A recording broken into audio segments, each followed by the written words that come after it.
मेरा नाम रानी है।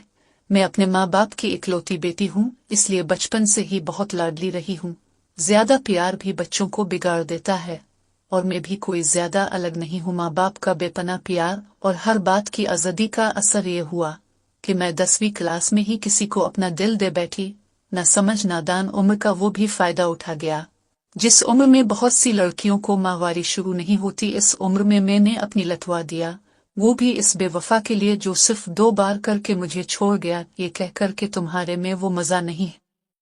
मजा क्यों नहीं, क्योंकि उसे अब, मगर मैं तो छोटी सी थी और पुतली भी थी। मेरे पास अब उम्र के हिसाब से बदन बड़ा था, सो मैं जैसी भी थी। उसने तो मुझे साफ तौर पर छोड़ दिया था। इसके चले जाने के बाद मैं बहुत रोई, मगर एक बार जब खा लिया तो फिर चीन कहाँ पड़ता है। क्लास 2 में दाखिला होते ही मेरे 3 बॉयफ्रेंड थे और तीनों के एक जैसे नंबर थे। 11वीं और 12वीं में मेरी हर हफ्ते में 2-3 बार बजनी पकी थी। चिल्लू किसी को पता नहीं चला, मगर कच्ची उम्र में करना मुझे पूरी तरह से बिगाड़ गया। मैं सिर्फ डेट के 4-5 दिन बड़ी मुश्किल से गुजारती थी। फिर मैं बीए में हुई, मुझसे रहा न जाता। सारे कॉलेज में मैं मशहूर थी। मुझे पता था कॉलेज के प्रोफेसर तक मुझ पे लाइन मारते थे। कैंटीन बॉय, चौकीदार, सब मेरे हसन के दीवाने थे। मुझे भी पता था कि ये जालिम मर्द सिर्फ मेरे चेहरे के ही दीवाने हैं। सब के सब सिर्फ मुझे करने तक ही मतलब रखते हैं। मेरे दिल से किसी को कोई प्यार नहीं था, इसलिए मैं भी हंस बोल कर अपने काम सबसे निकलवा लेती थी, मगर सिर्फ अपने बॉयफ्रेंड से ही करवाती थी। मगर फिर भी मेरी शोहरत बहुत दूर दूर तक फैल गई थी। इसलिए जब घर वालों ने मेरे रिश्ते की बात करनी शुरू की तो लोकल रिश्ते 3-4 टूट गए।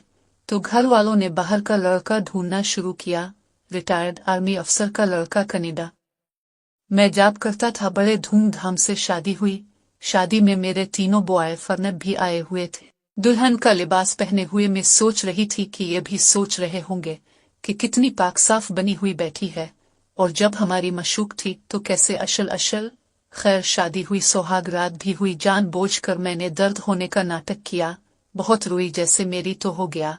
घर वाला पूरा खुश कि बड़ी अच्छी चीज मिली है। शादी के बाद हनीमून पर भी गए, वहां पर भी बस चली दिन रात। जब भी मौका मिलता उत्तम ने मुझे बहुत प्यार किया, मगर कुछ बातें मुझे ठीक नहीं लगी। पहली ये कि उत्तम का, जबकि मुझे तो आदत थी कि जितनी मर्जी देर मैंने उत्तम को हौसला दिया और उससे अपना टाइम बढ़ाने को कहा, वो भी अरुम अरुम से टाइम बढ़ाता जा रहा था। जब तक वो 10-12 मिनट तक। मैं इससे भी खुश थी कि चुल्लू अब तो इसके साथ ही रहना है, अब कोई भी पिंगा नहीं लेना है किसी के साथ, सिर्फ और सिर्फ अपने शौहर के साथ ही अपनी जिंदगी गुजारनी है। मगर मेरी खुशी ज्यादा दिनों तक नहीं रही। उत्तम को वापस कनाडा जाना था। 2 महीने की छुट्टी पे आए थे। फिर मेरे कनाडा जाने के कागज पत्तर तैयार करवाने के लिए कई दिन निकल गए, और फिर एक दिन उत्तम जिहाद चढ़ गया, कनाडा चले गए। मैं अकेली रह गई।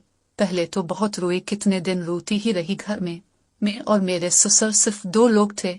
उत्तम की बड़ी बहन भी कुछ दिन बाद वापस लौट गई थी। खुद को संभाला, अपना ध्यान करके काम पर लगाया। काम वाली आकर सब कुछ काम कर जाती थी। मेरे लिए खाली वक्त कटना बहुत मुश्किल हो गया। मीका भी नजदीक नहीं था, हालांकि फोन पर बात होती रहती थी। अबूजी भी ज्यादा देर अपने रूम में ही रहते थे, अपने दोस्तों के साथ घूमने फिरने जाया करते थे। मुझे भी कहा कि आस पड़ोस की सहेलियां बना ले, मगर मुझे सहेलियों से ज्यादा दोस्त पसंद थे, इसलिए किसी के साथ में ज्यादा घुल मिल नहीं सकी। सारा दिन घर में बोर होती रही, टीवी भी कितना देख लेती। ऐसे ही एक दिन दोपहर को मैं खिड़की के पास खड़ी थी, बाहर देख रही थी। तभी मेरी निगाह पड़ोस वाले घर में गई। मुझे लगा वहां कुछ हो रहा है, थोड़ा ध्यान से देखा तो थोड़ी देर बाद एक मर्द खड़ा था। तभी एक औरत आई, वो पड़ोसी की बहू थी। 2 मिनट के बाद वो शायद बेड पे लेट गई, मुझे नहीं देख रहे थे। मैं कितनी देर वहीं पर खड़ी उनका इंतजार करती रही कि शायद फिर मुझे देखे, मगर आधा घंटा गुजर जाने के बाद भी वो नहीं देखे।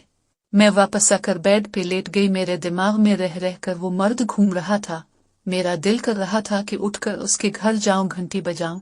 जब वो बाहर आए तो इससे पूछूं क्या मैं अब का ले सकती हूं, मगर ये तो ठीक नहीं था। मेरे अंदर की बेचैनी बढ़ती जा रही थी। मैं उठकर ड्रेसिंग टेबल के सामने जा बैठी। पहले अपने चेहरे पे पूरा मेकअप किया, कितना शानदार फिगर है, गोरा रंग, खूबसूरत चेहरा, हर चीज मेरी बहुत सुंदर, और फिर भी मैं प्यासी की प्यासी ही क्यों? क्या इस खूबसूरत बदन के साथ मुझे किसी चीज की कमी है? नहीं, मगर दूसरे ही पुल दिल में ख्याल आया कि नहीं, सिर्फ अपना शौहर और कोई नहीं। ये सोचकर मैं बेड पर लेट गई। इस रात को मैंने किया, मगर हाथ से करने में ऐसे में ही एक अजीब वाकया हुआ। मैं शाम को ससुर जी को चाय देने गई। घर का माहौल शुरू से ही खुला था, तो घर में टी शर्ट, पैंट, कैपरी आदि पहनने में कोई मिसला नहीं था। मैंने जीन्स के साथ टी शर्ट पहनी हुई थी। इसका गला थोड़ा गहरा था, मगर मैं तो अपने ही कमरे में रहती थी। ससुर जी मेरे कमरे में नहीं आते थे।